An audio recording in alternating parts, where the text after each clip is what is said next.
In this example, we are going to walk through measuring lateral mass bend. So to start, make sure that you have an image where the center of the boat is lined up with the center of the rig.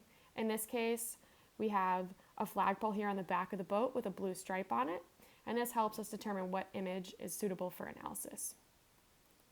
So once you've selected the appropriate image, head on over to your Edit tab and to the Scene drop-down menu and ensure that you have selected Mass Bend Lateral as the scene type. Also, ensure that you have selected a mast profile. So if you have not already set up a mast profile, please do so now. I'll link the video that walks you through this process above. All right, so once we've selected the appropriate scene type and the correct mast, we're going to head on over to the Measure tab. And here you'll notice that there are several items here that are pre-populated for us to indicate on the image. The first is the length reference, so this provides an absolute length reference. The mast square, so this helps us set up our scene alignment, as well as the mast tip, hounds, and spreader locations that were automatically imported from our mast profile. So we're just going to start marking up the image. The first item that I always like to take off the list is the length reference. So in this example, I'm going to be using the spreader length, but you could certainly use the transom length, for example. So we're going to pan up to the second spreader because that's where I have my length reference.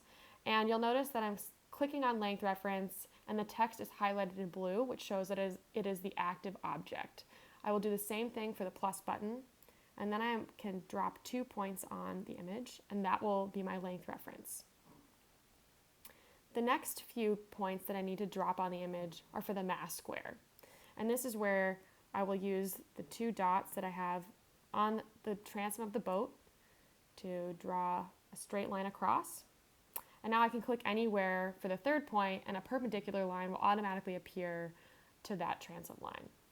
And it's really important to set the alignment of this perpendicular line because this is the reference line that measurements will be made to. So any measurements for mast fall off will be made relative to this line. So I'm going to set it so it lines up just with the edge of the wall of the mast against the sky. If you were going to place your points for your spreaders in the direct center of the rig, you would want this to be lined up along center line. But because of where I'm going to place points, I'm going to make this so it's just lined up with the edge of the rig. All right, next is placing the mast tip, hounds, and spreaders. And this is just dropping singular points at these locations in the image. So I've highlighted mast tip, it's blue. My plus sign is highlighted in blue as well, so I know I can drop a point, and I'm just going to drop it right on the edge, do my best there. And I'm going to do the same thing for the hounds, as well as the spreaders. So I'll work my way down the rig, holding the shift key to pan while I hold down my trackpad.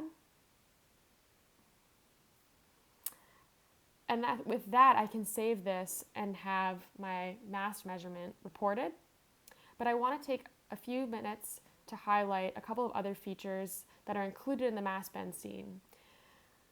So in the mast bend scene, you can also, and you can do this in several other scenes as well, do point-to-point measurements since you have a known length reference on the image. So let's say I wanted to measure the length of a spreader that for some reason I did not know the length of.